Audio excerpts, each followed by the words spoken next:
सभी को नमस्कार, गुड इवनिंग। आप सभी का स्वागत है आपके अपने YouTube चैनल राजस्थली क्लासेस के इस एजुकेशनल डिजिटल प्लेटफॉर्म पे। मैं रवि आचार्य आप सभी का वेलकम करता हूं। जी हां, बढ़िया तरीके से आ जाइए। रीट के लिए जितने भी स्टूडेंट्स हैं जिन्होंने लैंग्वेज सेकंड को चुना है, लैंग्वेज सेकंड के रूप में इंग्लिश को चुना है, जी हाँ बिल्कुल उनके लिए ये क्लास है। और एक पेपर मैंने पहले डिस्कस किया था आपके साथ, और इसी तरीके से आज और एक पेपर है जो मैं आपके साथ डिस्कस करने वाला हूँ। सेम एग्जाम पैटर्न के ऊपर है, जिस टाइप से एग्जाम कंडक्ट होता है सेम उसी पैटर्न से बनाया गया है जी बिल्कुल। तो हम उन्हीं ऑप्शंस को देखते हुए उन्हीं से ही कई सारे क्वेश्चंस बनाते हुए और पेपर को काफ़ी अच्छे तरीके से डिटेल तरीके से हम बिल्कुल डील करते हैं जी बिल्कुल। गुड इवनिंग सभी को। गुड इवनिंग भाई, good evening, very good evening जी, very very warm good evening सभी को। गुड इवनिंग भाई। हाँ जी, तो अब स्टार्ट करते हैं हम अपने सेशन की। गुड इवनिंग का वाला जो ये चलता रहेगा भाई सिस्टम, रामनवमी का तो कोई बात नहीं है। अब आगे हम बढ़ जाते हैं अपने सेशन की तरफ और कुछ क्वेश्चंस डिस्कस कर लेते हैं और फिर हम आगे की तरफ तैयारी करते हैं। बिल्कुल साहब, तो बात समझ में आ गई होगी मेरे ख्याल से आपके। नो प्रॉब्लम, कोई समस्या नहीं होगी जी बिल्कुल। सभी को गुड इवनिंग भाई, गुड इवनिंग, बहुत अच्छे बहुत अच्छे। तो देखिए साहब, अब अपन क्वेश्चन की शुरुआत करते हैं। सबसे पहले ये देखते हैं कि कौन कौन से क्वेश्चंस आने हैं, कैसे आने हैं एग्जाम में। जैसे पहला पेपर डिस्कस किया था वैसे आज ये एक और पेपर है जो मैं डिस्कस करने वाला हूँ आपके साथ। तो बिल्कुल तैयार रहें, रेडी रहें। देखिए साहब, पहला क्वेश्चन बिल्कुल आपके सामने स्क्रीन पे है। The first question is here. First question यहाँ पर है और आपसे मैंने ये कहा गया है कि ये जो किस टॉपिक से निकल के आया ये क्वेश्चन, ये है अपना फ्रेजल वर्ब। फ्रेजल वर्ब्स नाम का टॉपिक चलेगा भाई अपने, इडियम्स नाम का टॉपिक चलता है अपने, और इन दोनों की क्लास लगती है मॉर्निंग 6:30 AM पे, ठीक है। वहाँ से क्वेश्चन आया है। तो देखिए अब क्वेश्चन क्या कहना चाहता है इसके ऊपर। क्वेश्चन कह रहा है भाई, the strike was after negotiations. The strike, जो स्ट्राइक थी, अब स्ट्राइक आफ्टर नेगोटिएशन के बाद क्या कर ली गई, स्ट्राइक बंद हो गई। बातचीत करने के बाद, समझौते के बाद, इस टाइप की सिस्टम के बाद स्ट्राइक क्या हो गई भाई, बंद हो गई। अब फ्रेजल वर्ब का मतलब क्या होता है, कॉल अप होता है, कट ऑफ होता है, कॉल्ड ऑफ होता है, टेकन ऑफ होता है। समझ में आ गई। तो यहाँ से आप समझे जी, कॉल्ड ऑफ का जो मतलब होता है, इस कॉल्ड ऑफ का मतलब होता है बंद होना। क्या होता है, बंद होना। ये लिख दिया मैंने, बंद होना। तो स्ट्राइक के लिए जब भी बात आती है, कोई स्ट्राइक बंद होती है, तो स्ट्राइक के लिए अपन किसका यूज़ करते हैं, कॉल्ड ऑफ का यूज़ करते हैं। कॉल्ड ऑफ का मतलब स्ट्राइक का क्या हो जाना, बंद हो जाना। फ्रेजल वर्ब 6:30 बजे हम मॉर्निंग टाइम पे लेते हैं, वहाँ आप इन तीनों का भी डिस्कशन अच्छे से देख सकते हैं। ऐसी कई सारी है, वहाँ पर भी आप देख सकते हैं। तो फर्स्ट क्वेश्चन का आपका राइट आंसर होगा भाई ए। बिल्कुल भी टाइम वेस्ट नहीं करते हुए हम सीधे आगे की तरफ बढ़ रहे हैं। ये देखो सर, दूसरा क्वेश्चन आपके साथ आया है ये, he is not only a great politician but also a man of letters। तो जो भी स्टेटमेंट अंडरलाइन करी गई है, क्या, जो भी स्टेटमेंट अंडरलाइन करी गई है, इस स्टेटमेंट के a man of letters का मीनिंग क्या है, इसका मतलब क्या है। a man of letters, तो देखिए साहब, a man who writes many letters, क्या एक व्यक्ति जो बहुत सारे लेटर लिखता हो उसे कहेंगे। A man who received more letters, एक ऐसा व्यक्ति जो रिसीव करता है ज़्यादा लेटर्स, क्या उसे कहेंगे। A scholar with literary taste, एक स्कॉलर एक विद्वान है जिसका साहित्यिक रुचि है, साहित्यिक टेस्ट है, तो किसे कहेंगे। बिल्कुल सही है। A man of letters का मतलब होता है स्कॉलर, स्कॉलर का मतलब होता है विद्वान। क्या होता है, विद्वान। तो इस हिसाब से अपना राइट आंसर कौन सा होगा, बिल्कुल सही बात है। यह क्वेश्चन यानी कि ऑप्शन नंबर सी मेरा बिल्कुल सही आंसर होगा, किसी तरह का कोई भी संदेह ही नहीं है। और my question will be correct question will be option number C for the question number second. Now again the third question is that and the question says, question क्या कहता है भाई, the question says she failed, she did not read. चलो साहब,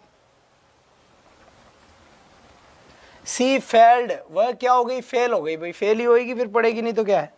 see failed, वह fail हो गई। सी did not read, क्योंकि उसने पढ़ा नहीं था भाई। क्या नहीं पढ़ा था, बिकॉज बिकॉज का मतलब क्या होता है, क्योंकि, क्योंकि रीज़न को बताने के काम में आता है, क्या, रीज़न बताने के काम में आता है, क्या बताने के काम में आता है, रीज़न बताने के काम में आता है।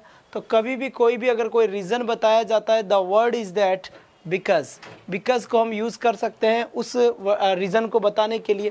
सी फेल्ड, तो ये जो लड़की थी, कोई भी मान लीजिए सी फेल्ड, ये क्या हो गई, फेल्ड हो गई, फेल हो गई। क्यों, सी डिड नॉट रीड, बिकॉज क्योंकि, सी डिड नॉट रीड, क्योंकि भाई वो पढ़ी नहीं थी, क्योंकि भाई वो पढ़ी नहीं थी, इसलिए क्या हो गई, वो फेल हो गई।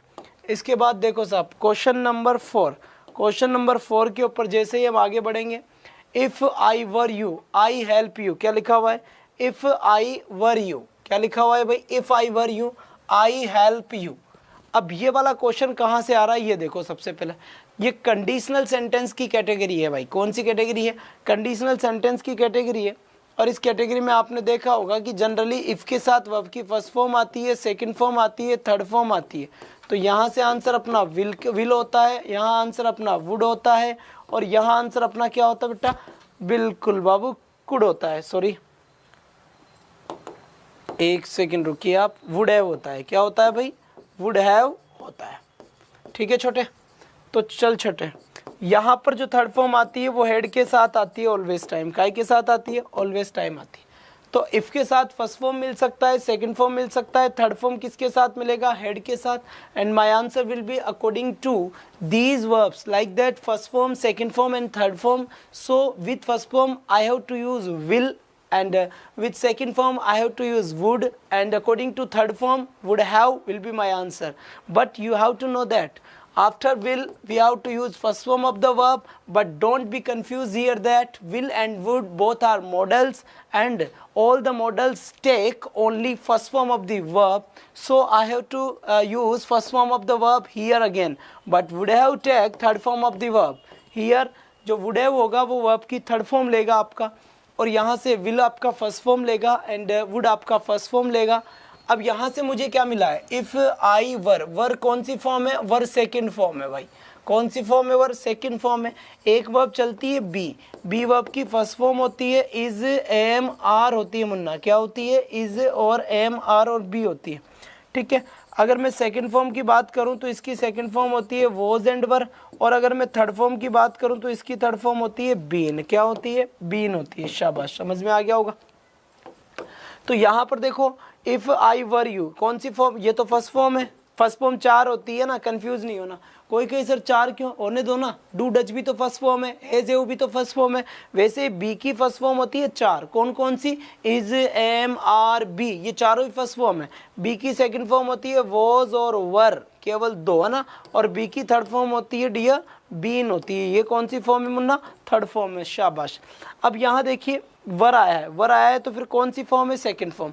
जब यहाँ पे वर सेकंड फॉर्म है तो ये आ गया इफ़, और इफ़ के साथ वर्ब की सेकंड फॉर्म आई है। तो जब भी इफ़ के साथ वर्ब की सेकंड फॉर्म होती है तो मेरा आंसर क्या होता है, वुड होता है। आंसर क्या होता है मेरा, वुड होता है। तो इस हिसाब से मेरा आंसर क्या होगा यहाँ पर, बिल्कुल right, absolutely would be correct answer. Would मेरा करेक्ट आंसर होगा, नो डाउट, किसी भी तरह का कोई डाउट करने की ज़रूरत नहीं है, बिल्कुल सही तरीके से क्वेश्चन गया है अपना। अब यहाँ से अब आगे बढ़ेंगे भाई, क्या आगे बढ़ेंगे, ठीक है भाई। जल्दी से फटाफट क्लास को लाइक कर दो जिन बच्चों ने नहीं किया है जल्दी, और जल्दी से शेयर कर दो ताकि सब आ जाए। अब इसका क्वेश्चन मुझे आप लोग देंगे इसका जवाब, ठीक है, आप लोग इसका मुझे जवाब देंगे क्योंकि ये आप ही के खाते में जोड़ा जाएगा।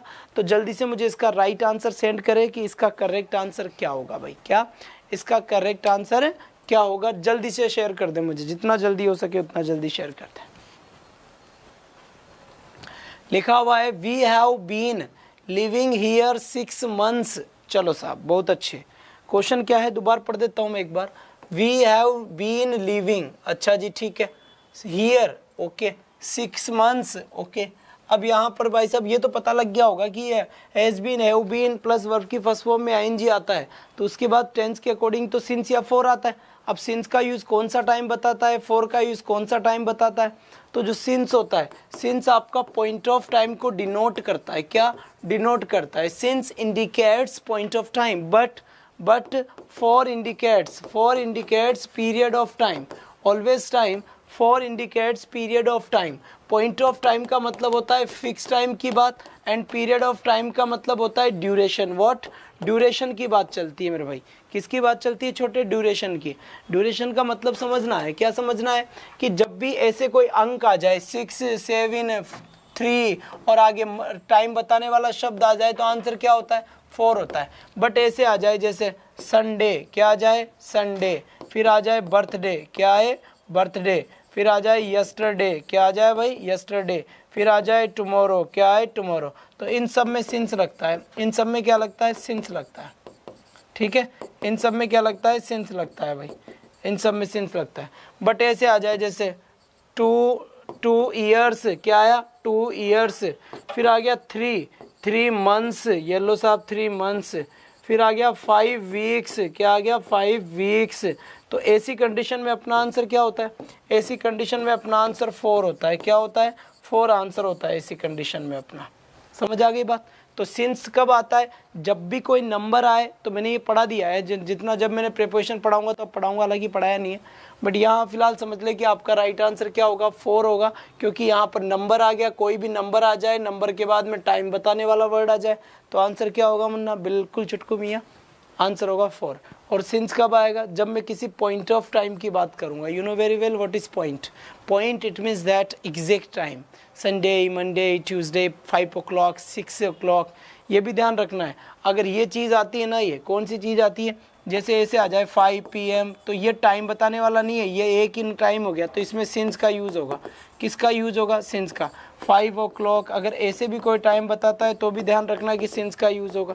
किसका यूज़ होगा? सिंस का यूज़ होगा। इन बातों का आप विशेष तौर पे ध्यान दें जी। बिल्कुल, और पढ़ाई पे ध्यान दें। एग्ज़ाम काफ़ी पास है, एग्ज़ाम दौड़ रहा है भाई साहब, चारों पाँचों हाथों से एक साथ चलते हुए आ रहा है। लो जी लो, अब ये मेरे बताओ भाई, ये क्वेश्चन है, which of the following is an example of simile. इतने सारे क्वेश्चन दिए हुए हैं, इन सारे क्वेश्चंस में से मुझे ये बताओ कि which of the following is an example of simile. इनमें से ऐसा कौन सा एग्जाम्पल है जो सिमिली का है? जल्दी बताओ। सबसे पहले सिमिली क्या होता है? एलिट्रेशन क्या होता है? राइम स्कीम क्या होती है? अजोनेंस क्या होता है? पर्सोनिफिकेशन क्या होता है ना? राइम स्कीम क्या है? ये सारी बातें अपनी हो गई थी। क्या ये सारी बातें अपने हो गई थी? तो सिमिली का एग्जाम्पल पूछा है तो सिमिली वो होता है जिसमें या तो लाइक वर्ड हो, या एज वर्ड हो, या सो वर्ड हो। इनकी हेल्प से क्या किया जाए? कंपैरिजन किया जाए। कंपैरिजन बोलो तो क्या किया जाए? तुलना करी जाए। अगर इनकी हेल्प से क्या करता हूँ? तुलना। अगर इनकी हेल्प से क्या करता हूँ? तुलना, तो बिल्कुल मेरा आंसर क्या होगा? सिमिली होगा। और अगर तुलना करी जाती है लेकिन लाइक वर्ड नहीं है, एज वर्ड नहीं है, सो एज भी नहीं, सो वर्ड भी नहीं है, तो फिर मेरा आंसर होता है मेटाफर। क्या आंसर होता है मेरा? मेटाफर। तो इन वर्ड्स के साथ अगर कंपैरिजन किया जाए, राइट, इन वर्ड्स के साथ अगर कंपैरिजन किया जाए, एंड द सेंटेंस या the example will be example of simile. But अगर इनके बिना अगर कंपैरिजन किया जा रहा है तो वो क्या हो जाएगा? आपका सीधा सीधा मेटाफर हो जाएगा। तो देखो, life is a dream, anxiety is sitting on her face, a lie has no legs. चलो, anxiety is sitting on her face, इसमें देखो एंग्जाइटी क्या होती है? चिंता। जो चिंता है is sitting on her face, वो उसके चेहरे के ऊपर बैठी हुई है। अब चिंता उसके चेहरे के ऊपर बैठी हुई है, यार चिंता कोई आदमी है क्या जो चेहरे के ऊपर बैठी हुई है? नहीं ना। तो ये एग्जाम्पल तो आपका पर्सोनिफिकेशन का हो गया। पर्सोनिफिकेशन का क्यों हुआ? क्योंकि इस क्वेश्चन में मानवीयकरण हो गया। और मानवीयकरण किसका हो गया? मानवीयकरण एंग्जाइटी का हो गया। क्यों? क्योंकि एंग्जाइटी इस सेंटेंस में वो काम कर रही है जो कोई मानव करता है।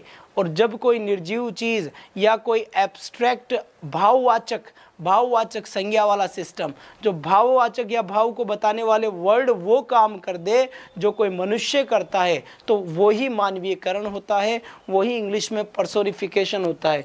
इस वाले एग्जाम्पल में इस वर्ड का इस वर्ड का क्या हुआ है, इस वाले एग्जाम्पल में इस वर्ड का मानवीयकरण हुआ है, पर्सोनिफाइड किया गया है किस वर्ड को, एंग्जाइटी वर्ड को, इसलिए ये तो पर्सोनिफिकेशन का एग्जाम्पल है। फिर कह रहा है ए लाई हैज़ नो लेग्स, यानी झूठ के क्या नहीं होते, पैर नहीं होते, झूठ के क्या नहीं होते, पैर नहीं होते, तो झूठ के तो वैसे ही पैर नहीं होते है ना, झूठ के तो वैसे ही नहीं पैर होते, तो ये भी पर्सोनिफिकेशन हो सकता है। क्यों, क्योंकि यहाँ पर झूठ के पैरों की बात चल रही है।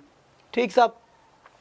लाइफ इज ड्रीम, जीवन के बीच में, लाइफ के बीच में, सपने के बीच में तुलना करी जा रही है। लाइफ इज ड्रीम, लेकिन देख लो तुलना करी जा रही है, लेकिन न तो लाइक वर्ड आया, ना एज वर्ड आया और ना ही सो वर्ड आया। जब तुलना करी जाए ये वर्ड नहीं आए तो आंसर होता है मेरा मेटाफर। क्या आंसर होता है मेरा, मेटाफर आंसर होता है। First question is I wandered, मैं घूम रहा था, भटक रहा था, लोनली अकेला, एज अ क्लाउड, बादल की जैसे।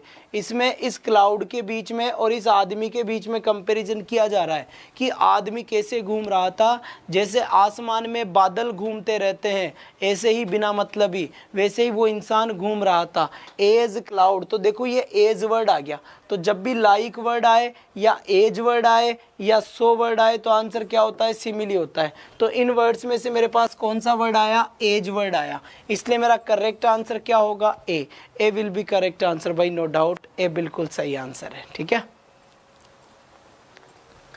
तो मेरे ख्याल से एकदम रेडी हो गया होगा मामला। चलिए साहब आगे बढ़े।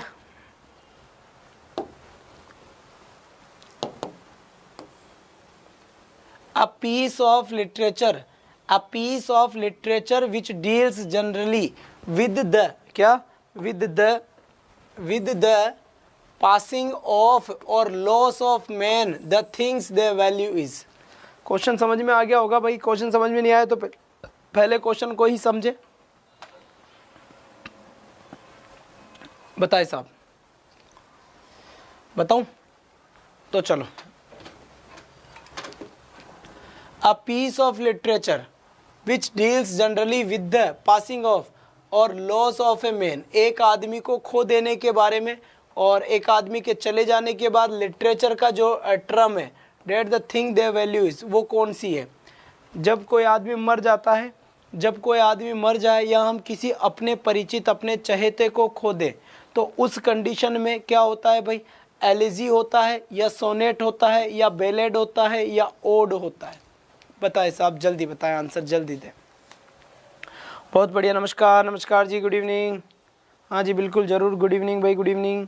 चलो भाई पढ़ने पे ध्यान दें। अब बैलेड अपने सिलेबस में नहीं है तो क्वेश्चन नहीं पूछेगा, ओड अपने सिलेबस में नहीं है तो क्वेश्चन नहीं पूछेगा, तो जो अपने सिलेबस का पॉइंट ही नहीं है उनके बारे में तो छोड़ दो।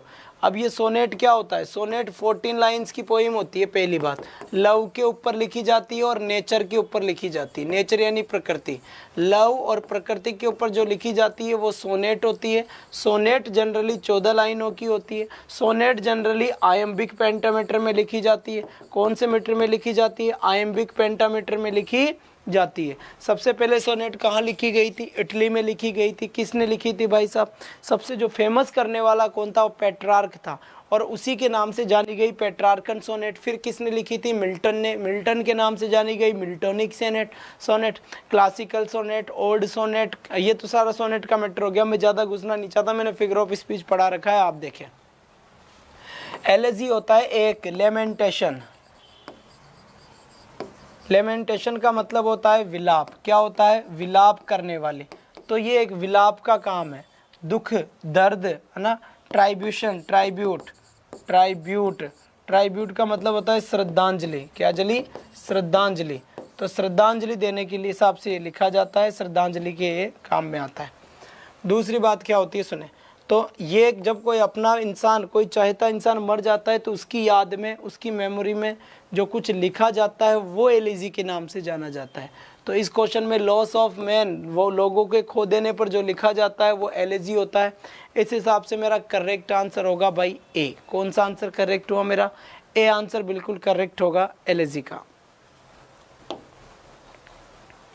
इसके बाद फिर देखते हैं हम नेक्स्ट क्वेश्चन।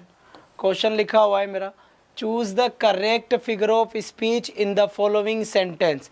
एक सेंटेंस लिखा हुआ है भाई आपके सामने, ठीक है। इसमें कौन सा फिगर ऑफ स्पीच यूज हुआ है बता दे। The wind lies asleep in the arms of dawn, arms of dawn. अब बताइए साहब, the wind lies asleep in the arms of dawn, सूर्य उदय होता है, इसका मतलब क्या होता है? सूर्योदय, सूर्योदय होता है। बताओ साहब, जल्दी बता दो। तुमसे ही जानना चाहूंगा भाई मैं इसका क्वेश्चन का आंसर, जल्दी बता दे।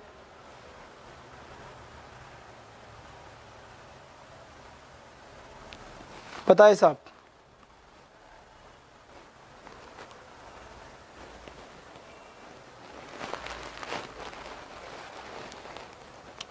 क्या आंसर हो सकता है इसका? मेटाफर हो सकता है, हाइपरबली हो सकता है, क्या हो सकता है?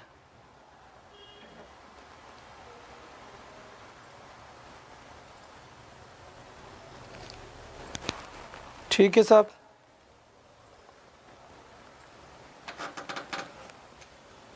हाँ जी बताए क्या आंसर होगा। चलिए, तो सबसे पहली बात तो ये, सबसे पहली बात तो ये क्या कह रहा है कि the wind lies asleep in the arms of down, जो विंड है, जो हवा है, वो सो रही है भाई साहब, asleep in the arms of dawn, सूर्य उदय की बाहों में, सूर्य उदय की बाहों में हवा सो रही है। अब बाहों में तो कौन सोता है, किसकी बाहों में सोता है, और कौन बाहों में सो सकता है? तो भाई कोई भी आदमी, किसी भी, कोई भी ह्यूमन बीइंग, कोई भी पर्सन, कोई भी व्यक्ति किसी की भी बाहों में सो सकता है, किसी की बाहों में अपने, किसी को भी अपनी बाहों में सुला सकता है। लेकिन ये सूर्य उदय हवा को कैसे अपनी बाहों में सुलाएगा? तो ये काम तो कोई ना कोई आदमी कर सकता है बाहों में सुलाने का। तो लेकिन यहाँ पर ये सूर्य उदय कर रही है, तो कैसा काम कर रहे हैं ये? पर्सन, व्यक्ति जैसा काम कर रहे हैं। तो फिर ये कौन सा हो गया? पर्सोनिफिकेशन हो गया। बिल्कुल सही बात, करेक्ट हुआ भाई मामला यहाँ तक का। नेक्स्ट क्वेश्चन की तरफ मैं आपको लेकर चलना चाहूँगा। तो ये नेक्स्ट क्वेश्चन आ गया भाई मेरा यहाँ, आंसर दे दे फटाफट इसका, जितना जल्दी हो सके उतना जल्दी आंसर दे दे ना, जितना जल्दी हो सके उतना जल्दी आंसर दे दे। क्या लिखा हुआ है ये बात समझ ले आप। चलो साहब, ठीक है जी, ये लिखा हुआ है ओ my loves, O my loves, ओ मेरे प्यार, है ना? बहुत बढ़िया, आगे पढ़ते हैं। Like a red red rose, ये क्या कह रहा है? ये जो भी बंदा है ना, ये बंदा बड़े ही जोर शोर से कह रहा है ओ माई लव। क्या कह रहा है ये? अरे मेरे प्यार, like a red red rose, मतलब ये बंदा अपने प्यार की तुलना, लव की तुलना किससे कर रहा है? प्यार को क्या बता रहा है? रोज बता रहा है। तो इसका मतलब लव का कंपैरिजन किसके साथ किया गया? रोज के साथ किया गया। कैसे? O my love's like a red red rose, कि ओ मेरे प्यार किसकी तरह? इसकी तरह। अब कंपैरिजन किस वर्ड के साथ हुआ है? लाइक वर्ड के साथ हुआ है। और ये बात मैं पिछले साल ही बता चुका भाई साहब कि लाइक और एज और सो, ये तीनों जब भी आते हैं तो अपना एग्जाम्पल का, सॉरी, अपना जो आंसर होगा वो कौन सा होगा? सिमिली होगा भाई साहब। क्या होगा? सिमिली आंसर होगा। समझ आ गई भाई बात? करेक्ट है। नेक्स्ट क्वेश्चन आपके लिए निकाल देता हूँ। ये लो साहब, नेक्स्ट क्वेश्चन आ गया, आंसर दे दीजिए एक बार इसका। ये फुल स्क्रीन हो गई, आपको कंप्लीट नज़र आ रहा होगा। ये लो साहब, बताओ क्या आंसर होगा इसका।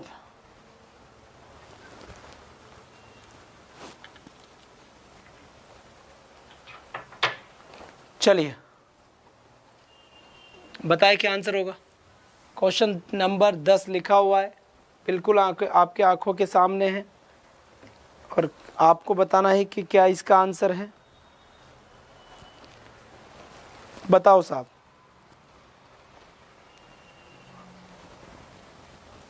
चले,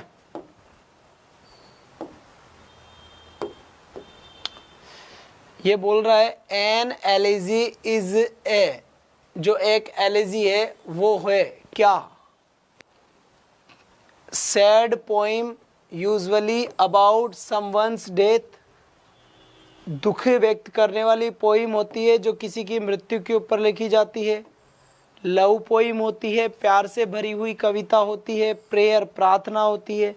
पोइम अबाउट समवंस मैरिज, ऐसी पोइम होती है जो किसी की शादी के लिए लिखी जाती है ना, तो बिल्कुल गलत बात है। इसका राइट आंसर हुआ अपना ए। कई सारे बच्चों ने जवाब भी दिया है ए, बहुत बढ़िया। तो एलिजी वो होती है, ये एक सैड पोइम होती है भाई, इसके बारे में मैंने पढ़ा दिया था, सैड पोइम होता है ये, है ना। एलेगस वर्ड से इसकी उत्पत्ति हुई है, ये एलेजी कपलेट में लिखी जाती है। डर्ज भी होता है, समझ में आ गए भाई, डर्ज होता है, एक आपका एलेजी होता है, एक आपका मोनोडी होता है, ये सब इसी के एलेजी के ही पार्ट है। बिल्कुल एलेजी इनको कहते हैं, एलेजी के ये पार्ट है। तो बिल्कुल रेडी रहे और नेक्स्ट क्वेश्चन पे आ जाए भाई। और नेक्स्ट क्वेश्चन पे आएंगे तो ये लो साहब, नेक्स्ट क्वेश्चन ये आ गया। अब क्वेश्चन क्या लिखा हुआ है सुनो, O my love is red red rose. अब ये किसी किसी को तो ऐसे लग रहा होगा सर दोबारा यही आ गया क्या क्वेश्चन, पहले आया ही था। तो ध्यान से पढ़ो एक बार, इसका आंसर बताओ मुझे। अब तो आप ही दिमाग लगाओगे इसका आंसर क्या हो सकता है, फटाफट बताओ।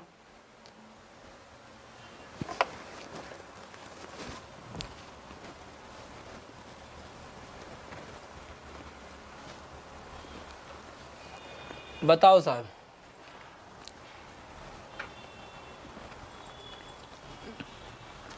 चलो भाई, ऑक्सीमोरॉन अपने सिलेबस में नहीं है, हाइपरबल अपने सिलेबस में नहीं है, सिमिली तो इसमें ना तो लाइक वर्ड आ रहा, ना इसमें एज वर्ड आ रहा, ना इसमें सो वर्ड आ रहा, तो सिमिली भी नहीं है। ऑक्सीमोरॉन नहीं है, फिर है क्या, ये एलिट्रेशन है। बिल्कुल सही है। एलिट्रेशन क्या होता है, कंसोनेंट, कंसोनेंट साउंड का, कंसोनेंट साउंड का जो रिपीटेशन होता है, कंसोनेंट साउंड का जो रिपीटेशन होता है वो रिपीटेशन क्या कहलाता है आपका, एलिट्रेशन कहलाता है, एलिट्रेशन कहलाता है। तो यहाँ पर देखो रेड रेड रोज, र और र की साउंड आ रही है 3 बार, इसलिए क्या हो गया, एलिट्रेशन हो गया। मान लो ऑप्शन के अंदर एलिट्रेशन नहीं होता और मेटाफर होता, ऑप्शन में अगर एलिट्रेशन नहीं होता और मेटाफर दिया हुआ होता, अगर ऑप्शन में ये नहीं है और ये है, तो फिर इसका आंसर ये होगा। क्यों, देखो यहाँ पर लव की तुलना करी गई है किससे, रोज से, और वो भी बिना लाइक वर्ड से, बिना एज वर्ड से और बिना सो वर्ड से। तो इनके बिना जब कंपैरिजन किया जाता है तो वो मेटाफर का आंसर होता है। अब मेटाफर का ही एग्जाम्पल है, पर मेटाफर मेरे ऑप्शन में ही नहीं है। ऑप्शन में एलिट्रेशन, तो मैंने एलिट्रेशन दे दिया रह के हिसाब से। एलिट्रेशन नहीं होता, अगर ऑप्शन में मेटाफर होता तो ये देता, दोनों होता तो फिर ज़्यादा इसको देता। हालांकि दोनों आते नहीं है, पर ऐसा होता नहीं है, फिर बोनस मिलते, ऐसा कुछ होता, सारी रामलीला रची जाती फिर, है ना, राउंड को मारने के लिए। तो बिल्कुल ऐसे 2 ऑप्शन नहीं आते। ठीक है सर, तो नेक्स्ट क्वेश्चन की तरफ बढ़ते हैं। ये लो, चलो साहब, अब ये वाला क्वेश्चन आ गया आपका, ये आ गया, which is correct word according to this symbol, which is correct. देखो सबसे पहले तो ये वाला जो सिंबल है ये है किसका, वाओ, ओ ओ, ये साउंड कैसी आती है, ओ, इस टाइप की साउंड आती है। तो इसका साउंड है वो एक ही है आपका यहाँ पर, और वो साउंड क्या है आपका, वो, वाटर वाटर वाटर, तो ये आएगा। बाकी चीज़ें हम फनेटिक में पढ़ेंगे जब हमारी क्लास होगी, फनेटिक की जब क्लास चलेगी, फनेटिक ट्रांसक्रिप्शन वाली जब मेरी क्लास होगी, तो फनेटिक ट्रांसक्रिप्शन के अंदर हम बात करेंगे इन सारे वर्ड्स की, कि क्या होता है क्या नहीं होता, कौन से होते हैं। फिलहाल ध्यान रखें कि ये साउंड ओ, तो वाटर वाटर, और यहाँ पर ये र की साउंड बोलना, चलो वहाँ पढ़ेंगे जब मैं आपको बताऊँगा। ठीक है, अभी यहाँ पर जब बिना पढ़ाए मैं कुछ बताऊँगा तो कम समझ आएगा, तो और ऐसे होगा कि समझ नहीं आया। बाकी इजी टॉपिक है, आप चिंता नहीं करें।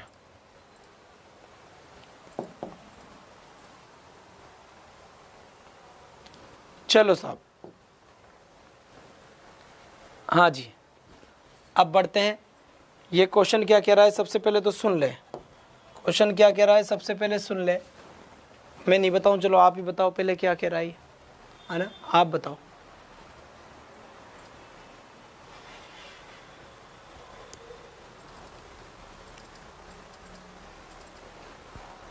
बताओ साहब जी, आंसर आने लगे हैं कुछ, बहुत बढ़िया। अब मैं बताता हूँ थोड़ा सा। If a language teacher has taught A topic in the class, कोई भी लैंग्वेज का मास्टर है वो क्लास में कोई टॉपिक पढ़ाता है and no student ask questions, कोई भी स्टूडेंट क्वेश्चंस नहीं पूछता है इन हर क्लास, उसकी क्लास में, देन मे बी क्या हो सकता है, all the students are a higher level of learning, सारे के सारे ही मास्टर ऊंची बहुत ज़्यादा लर्निंग पे हैं। सब समझ में आ जाता है, भाई साहब आर्यभट्ट के हैं, सब आर्यभट्ट है। Students are not paying attention, student का ध्यान ही नहीं जा रहा होगा वहाँ पर। She had been excellent teacher, teacher ही एक्सीलेंट है भाई साहब, कोई प्रॉब्लम ही नहीं आने देती बच्चों को। What ever was taught was beyond the comprehension of the students, कभी बाई चांस समझ में आ जाए ना कि अगर कोई टीचर कुछ पढ़ा रहा हो और एक ही क्वेश्चन के दिमाग में ही मान लो क्वेश्चन ही कोई एक भी बच्चा अगर क्वेश्चन नहीं पूछ रहा है, एक ही बच्चा अगर क्वेश्चन नहीं पहुंच रहा है, तो समझ जाना भाई वो जो भी पढ़ा रहा है जो पढ़ा रहा है या पढ़ा रही है जो मैडम या सर, उसका भाई साहब बच्चे को समझ नहीं आ रहा, बच्चे को समझ में नहीं आ रहा, क्योंकि एक ही बच्चा नहीं बोल रहा, थोड़ा बहुत तो बोलना चाहिए ना भाई, है ना। देखो वॉट एवर वॉज टॉट, जो भी पढ़ाया जा रहा है, वॉज बियॉन्ड, वो परे है, the comprehension of the students, students की समझ के परे हैं, इसीलिए बेचारे कोई क्वेश्चन ही नहीं पूछ रहे, क्योंकि समझ में आ जाता तो क्वेश्चन अपने आप ही पैदा हो जाता। क्वेश्चन किस बात का पूछे, जब कुछ समझ में ही नहीं आ रहा कि लिखा हुआ क्या है, तो भाई क्वेश्चन कैसा है भाई, जब दिखेगा जब भी तो पता चलेगा कि कलर कैसे होते हैं, जिसको कुछ दिखता ही नहीं है उसकी कलर की क्या समस्या। तो इनको समस्या तो जब भी आएगी जब इनके समझ में आएगा, जब समझ नहीं आ रहा तो फिर भाई साहब नो प्रॉब्लम, है ना। चलो तो चलो आ जाओ नेक्स्ट क्वेश्चन पे। Language of word is not necessary for conceptual thinking, associative thinking, perceptual thinking और इमेजिनेटिव थिंकिंग। और ये क्वेश्चन सिर्फ आपके लिए है भाई, क्वेश्चन किसके लिए है, केवल मात्र आपके लिए क्वेश्चन है। जल्दी बता दो अब इसका आंसर मुझे।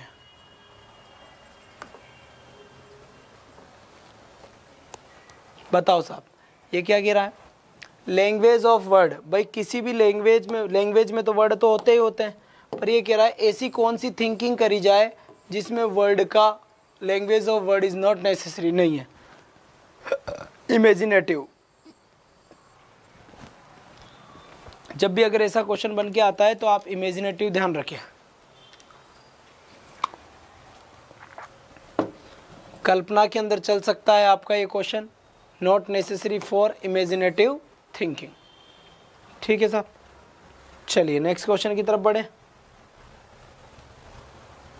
बहुत बढ़िया, तो ये आ गया साहब आपका नेक्स्ट क्वेश्चन। चलो आप बताइए आंसर क्या होगा, फटाफट बताओ फिर मैं बताऊंगा इसका आंसर। सभी दो भाई, करेक्ट आंसर क्या होगा गिवन क्वेश्चन का, जल्दी बताए जल्दी बताए, इतना टाइम नहीं छोटे, जल्दी फटाफट फेंक दे। Errors are and seen as a natural outcome of the development of the communication skills in communicative language teaching, right? Question क्या कह रहा है आपका क्वेश्चन यही कह रहा है कि errors are and seen as a natural outcome of the development of the communication skills in communicative language teaching। CLT की बात चल रही है क्या, CLT की बात चल रही है इसमें, तो एक मिनट रखिए, किसकी बात चल रही है, CLT की बात चल रही है। अब CLT में एरर्स प्रोमोटेड, गलतियों को प्रमोट करा जा रहा था भाई, और करो रे और करो और गलती करो, तुम गलतियां करते ही रहो। Stimulated, tolerated, correct immediately. हाँ स्टिमुलेट तो क्या होगा, एरर से कौन सीख रहा है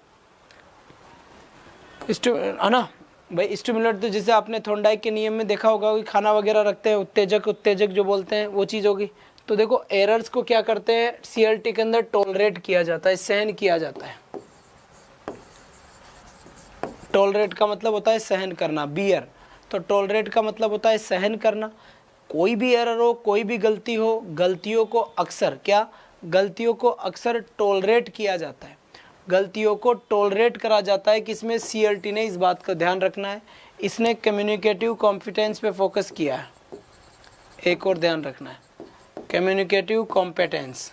कॉम्पिटेंस का मतलब क्या होता है, कॉम्पिटेंस का मतलब होता है क्षमता, अधिक्षमता, कि उसके अंदर ऐसी क्षमता होनी चाहिए कि वो बोल सके। ये CRT का मेन पर्पस था कि every student will talk in English, only ये था। ठीक है साहब, तो ये हमारे 15 क्वेश्चंस होते हैं। और नेक्स्ट क्वेश्चन आपके साथ स्लाइड के ऊपर है। बताइए साहब, teaching of English pros should not be done until teacher has clear cut in his mind. अब बता दो साहब, देखिए क्या होगा इसका आंसर। हैं? बताओ साहब, क्या करेक्ट आंसर होगा इसका? जल्दी बता दो, एक बार फटाफट बता दो।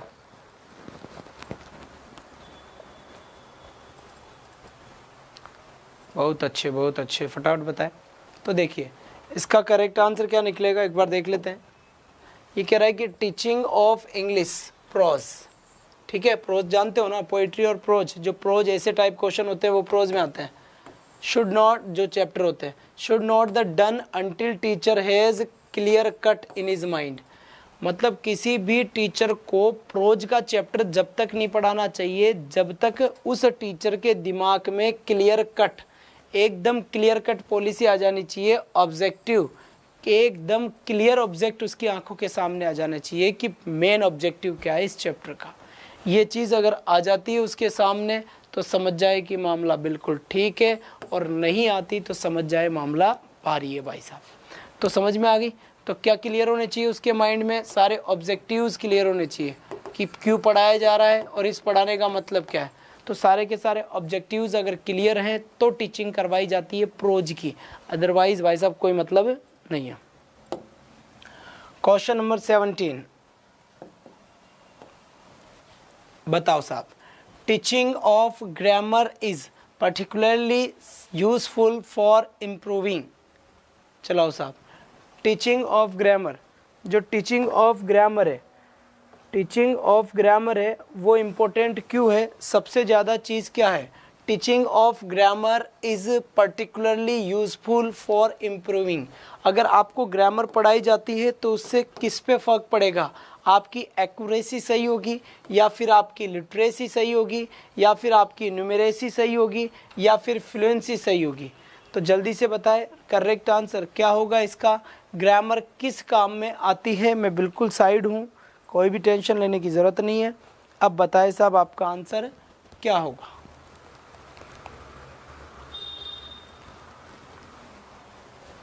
चलो साहब बताओ। ठीक है साहब, चले। तो देखिए जो टीचिंग ऑफ ग्रामर है, ग्रामर का पार्ट क्यों पढ़ाया जाता है या ग्रामर क्यों पढ़ाई जाती है? कि आपकी एक्यूरेसी सही आए। एक्यूरेसी बोले या करेक्टनेस बोले? क्या बोले? करेक्टनेस बोले। एक्यूरेसी का मतलब सही से लिया गया है कि करेक्ट क्या है क्या नहीं है। तो बात समझ में आ गई होगी मेरे ख्याल से आपके ये, कि क्या कहने की कोशिश करी है मैंने। Teaching of grammar is particularly useful for improving accuracy. Accuracy को इम्प्रूव करने के लिए ये पढ़ाई जाती है। ठीक है, नेक्स्ट क्वेश्चन ये देखिए,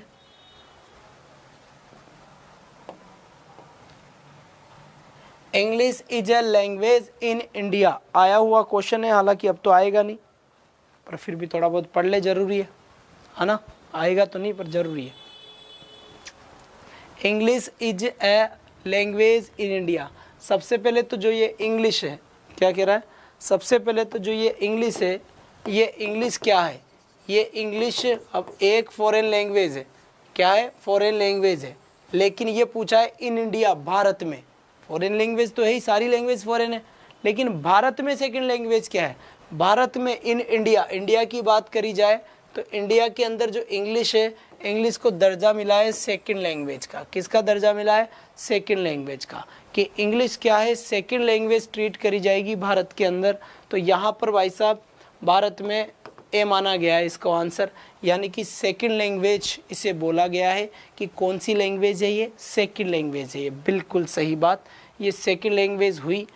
चलिए क्वेश्चन नंबर नेक्स्ट आपके सामने है, बिल्कुल यहाँ पर बताओ साहब, एक बार आप पढ़ लें इसको फिर बताएं। A diagnostic test in English will help the language teacher to identify. किस चीज़ को आइडेंटिफाई कर सकता है एक टीचर? समझ में आ गई होगी। आंसर आपको दिख रहा है, जल्दी से आंसर सेंड कर दे वरना फिर मैं तो बताऊंगा ही सही।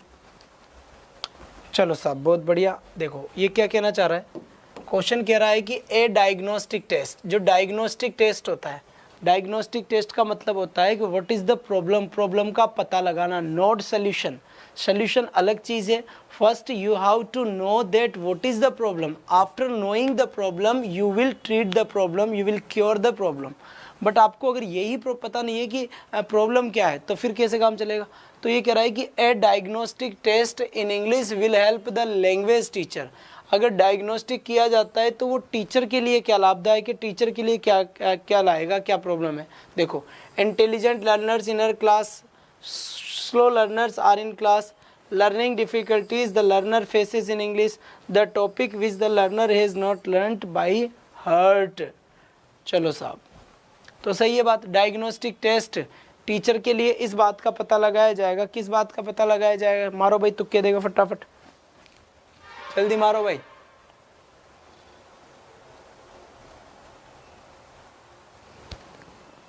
मार दो भाई जल्दी से। बिल्कुल सही है।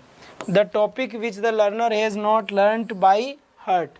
ऐसे टॉपिक टीचर को इस बात का पता चल जाता है टेस्ट लेने से। किस बात का पता चल जाता है कि स्टूडेंट ने कौन से टॉपिक नहीं पढ़े हैं, कौन सा टॉपिक उसका वीक है। अगर टीचर टेस्ट ही नहीं लेगा पढ़ाते हुए तो टीचर को इस बात का पता कैसे चलेगा कि जो भी उसने पढ़ाया है वो सारी चीज़ें बच्चों के समझ में आ गई या बच्चों की समझ में नहीं आई, पता कैसे चलेगा? तो टेस्ट से इस बात का पता चल जाता है कि जो पढ़ाया गया है वो समझ में आया है या नहीं आया, या भाई ऐसे ही मेहनत हुई है। तो इससे ये पता चल जाता है।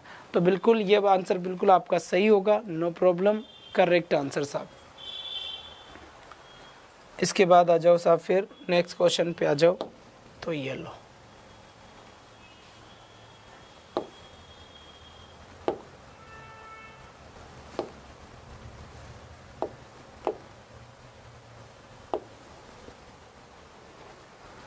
चलिए साहब नेक्स्ट क्वेश्चन की तरफ बढ़ते हैं। 20, question number 20।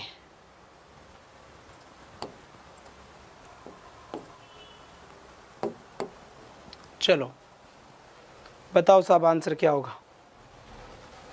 While teaching English, चलो आप आंसर दो, क्या आंसर होगा इसका? फटाफट आंसर दे दो फिर मैं आगे बढ़ता हूँ।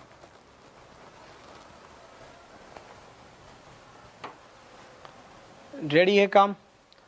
वाइल टीचिंग इंग्लिश क्या बोला जा रहा है?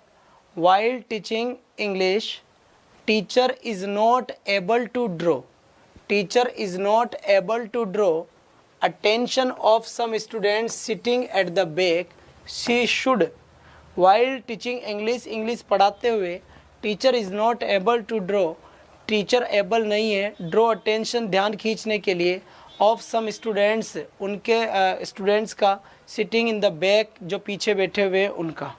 क्या करना चाहिए भाई अब टीचर को ना? Engage them by asking questions and evaluating her teaching method, है ना? Stop explaining the concept and start dictating the notes to the students. Scold them for not paying attention. Ignore them. भाई मान लो teacher हो आप, अब आपके पीछे जो पढ़ा रहे हैं तो आपके पीछे वाले बच्चे बातें कर रहे हैं, तो बातें कर रहे हैं तो आपके मन में ये तो आ ही नहीं सकता कि ठीक है यार भगाओ, बातें करने दो, अपना क्या लेकर जा रहे हैं यार, करने दो बातें ना। स्कोल्ड देम, डांटने से भी पार नहीं पड़ेगी, बच्चे हैं बातें तो करेंगे ही सही, फिर कैसे काम चलेगा? देखो, engage them by asking and questions and evaluating her teaching method. अब इन दोनों में से आंसर है, अब आप बता दो मुझे कौन सा आंसर है, फटाफट बता दो, जल्दी बता दो। चलो मुझे कौन सा आंसर होगा दोनों में से?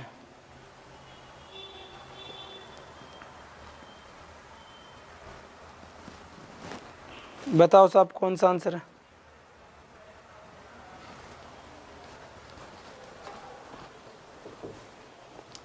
बिल्कुल सही है।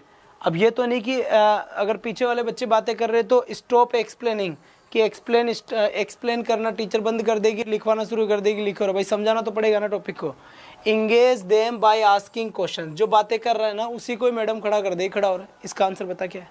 तो सारी क्लास चुप हो जाएगी, भाई साहब मैडम पूछ ली, अब अपना भी नंबर आ सकता है ना? तो ये करेगी तो सबका ध्यान टीचर की तरफ हो जाएगा। तो टीचर को हमेशा बीच बीच में ये भी देख लेना चाहिए, क्या देख लेना चाहिए कि बच्चे सो रहे हैं या जग रहे हैं, क्योंकि पीछे वाले पता लग रहा है आधी नींद तो ले ली आधी बाकी है, तो ये भी तो पता होना चाहिए ना। तो बिल्कुल ए ऑप्शन आपका करेक्ट होगा, यहाँ से सीधा ए ऑप्शन नंबर ए आपका एकदम और सटीक तरीके से क्या हुआ भाई, सही हुआ।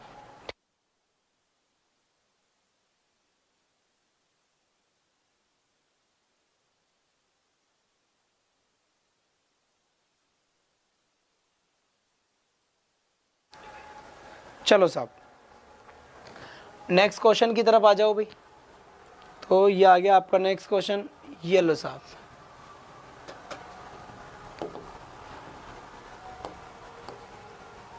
ये क्या कह रहा है सुनो, when a child learns a language naturally without much practice it is called, है ना। व्हेन ए चाइल्ड लर्न्स, अगर कोई भी बच्चा है लर्न्स वो सीखता है लैंग्वेज, कोई सी भी भाषा को नेचुरली नेचुरल तरीके से सीखता है, ठीक है। Without much practice it is called, और बिना प्रैक्टिस के सीखता है तो उस चीज़ को क्या बोलेंगे, language generalisation, language adaptation, language learning. आपको इसको बोलना पड़ेगा लैंग्वेज एक्विजिशन, ग्रहण करना। एक्विजिशन का मतलब क्या होता है, बिना प्रैक्टिस के, जैसे हिंदी लैंग्वेज है, हिंदी लैंग्वेज हम सब ने लैंग्वेज एक्विजिशन करी है, एक्विजिशन करिए मतलब ग्रहण करिए। तो हिंदी लैंग्वेज हमने ऐसे सीखी है क्योंकि नेचुरल तरीके से सीखी है। और यही बात ये कह रहा है कि अगर कोई भी बच्चा नेचुरल तरीके से किसी लैंग्वेज को सीख जाता है ना, तो उसका इंग्लिश टर्म क्या होता है, वो भाई उसने लैंग्वेज का एक्विजिशन कर लिया, लैंग्वेज को ग्रहण कर लिया, जैसी थी वैसी की वैसी लैंग्वेज कर लिया। अरे भाई मान लो ये मोबाइल है, अब मुझे किसी ने कही, भगवान ने तो, ब्रह्मा जी ने तो कहा नहीं था कि ऐसा कोई आकृति बना रहा हूँ और इसे मोबाइल के नाम से जाना जाएगा, इसे मोबाइल कहा गया। तो मुझे कैसे पता चला इस बात का कि ये मोबाइल है, मैंने कहीं ना कहीं सुन लिया, तो वो मोबाइल बोले थे इसको तो मैं मोबाइल बोलने लग गया। तो उन्होंने कहाँ सुना, उन्होंने उसका नाम ले लिया, फिर इन्होंने किसी ने इसका नाम दे दिया, भाई साहब मोबाइल है, तो हमने सब मोबाइल बोलने लग गए। बाकी मोबाइल, मान लो इसको मोबाइल नहीं देते, इसका नाम होता टेलीफोन, तो आज हम इसको टेलीफोन बोल रहे होते कि हाँ भाई ये MI का टेलीफोन आ गया, MI का टेलीफोन आ गया, पर आज बोलते भाई मोबाइल आ गया। समझ में आ गई बात। तो नेक्स्ट क्वेश्चन की तरफ बढ़ते हैं भाई। अब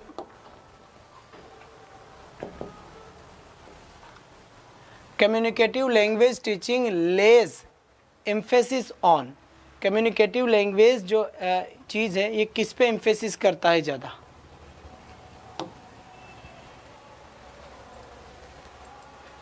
देखिए कम्युनिकेटिव जो एम्फेसिस है तो कम्युनिकेटिव कॉम्पिटेंस के ऊपर एम्फेसिस करता है। समझ में आ गई बात। लेकिन इस ऑप्शन के अंदर क्या है, जल्दी चलो आप बताओ, जल्दी से फटाफट आंसर दे दो, क्या होगा, जल्दी बता दो भाई।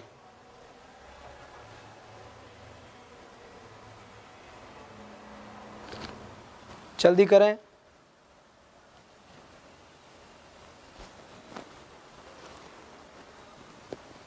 ठीक है साहब, हो गया। अब देखो communicative language teaching lays emphasis किसके ऊपर जोर देता है, केवल ये कहता है कि लैंग्वेज का यूज़ करो, मतलब ग्रामर व्रामर नहीं, केवल और केवल क्या, किस पे, कॉन्वर्सेशन,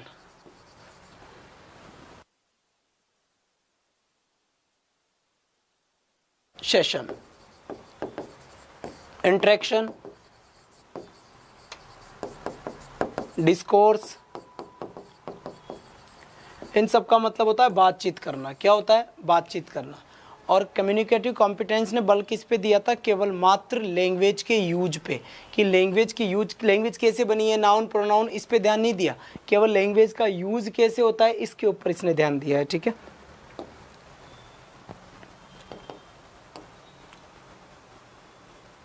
चलो साहब। एन इंटोनेशन, क्या, एन इंटोनेशन, इंटोनेशन मतलब समझ गया आप, जो लैंग्वेज का बोलने का तरीका होता है, जो लैंग्वेज की साउंड होती है, उठती है बैठती है, वो वाली साउंड होती है, उसे क्या कहेंगे हम, बताओ साहब, फटाफट बताओ। तो एन इंटोनेशन में नॉट बी एट ट्यून, में नॉट बी एट ट्यून। देखो इंटोनेशन के अंदर राइजिंग तो आता है, साउंड उठ रही है, कोई वर्ड को ऐसे बोला जाता है, कोई वर्ड को डाउन पे बोला जाता है, कोई वर्ड को सीधा स्लेट बोल दिया जाता है ना। इंटोनेशन के अंदर लाउड तेज बोलना इंटोनेशन नहीं है कि चिल्ला चिल्ला कर बोल रहे हैं, ये चीज़ नहीं होगी। चिल्ला चिल्ला कर बोल रहे हैं ये चीज़ नहीं होगी। बात समझ में आ गई होगी। केवल जैसे बोला जाता है बिटवीन, तो बिटवीन टी के ऊपर जोड़ दिया जाता है, बिटवीन, बिटवीन होता है ना, हम तो बोल देते बिटवीन, लेकिन होता क्या है बिटवीन। तो यहाँ पर बोला है, इस अंग्रेज ऐसे ही बोलता है जब बोलता है बिटवीन, है ना। तो यहाँ से लाउड नहीं आएगा, साउंड का ऊपर होना, साउंड का नीचे होना, स्लेप साउंड का चलना, स्लाइडिंग जो लिखा हुआ है ना, तो इसी को ये तीनों तो इंटोनेशन के पार्ट है। ये तीनों किसके पार्ट है? इंटोनेशन के पार्ट है। लाउड केवल तेज बोलना इंटोनेशन का पार्ट नहीं है साहब। इसके बाद ये वाला क्वेश्चन देखो भाई, ये बोला जा रहा है, क्या बोला जा रहा है यहाँ पर? ये बोला जा रहा है कि गेट जो है, ये गेट जो लिखा हुआ है GAT गेट, इसे मैंने यहाँ पर अंडरलाइन किया है ए, तो ये साउंड कौन सी है? ये जो अंडरलाइन किया है ये साउंड कौन सी है? ये है या ये है या ये है? तो देखिए ये साउंड तो होती है ए, है ना, और ये साउंड होती है ई। तो ये जो साउंड बन रही है वो क्या बन रही है? गेट, गेट नहीं गेट। तो गई, तो ए की साउंड भी है और ई की साउंड भी है। तो इस हिसाब से मेरा ए आंसर करेक्ट होगा। बाकी अपन बात करेंगे इसकी फोनेटिक में, ठीक है। नेक्स्ट क्वेश्चन की तरफ आते हैं भाई अब। तो नेक्स्ट क्वेश्चन मेरे पास यहाँ से ये, this is the final question, last question है भाई ये अपना। Which one is correct symbol of card? ये CARD एक वर्ड लिखा हुआ है, इसका करेक्ट सिंबल क्या है ये अपने को बताना है। तो बताओ साहब इसका करेक्ट सिंबल क्या होगा, कौन सा करेक्ट फोनेटिक ट्रांसक्रिप्शन होगा?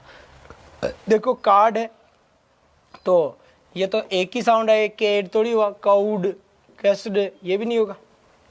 कार्ड तो ये वाला साउंड होगा, सी आंसर होगा इसमें। ये र की साउंड आएगी नहीं, र की साउंड आएगी नहीं, और इसका फोनेटिक बनेगा ये वाला, कौन सा बनेगा? कार्ड। ये इसका फोनेटिक बन जाएगा आपके। बात समझ में आ गई भाई? ठीक है।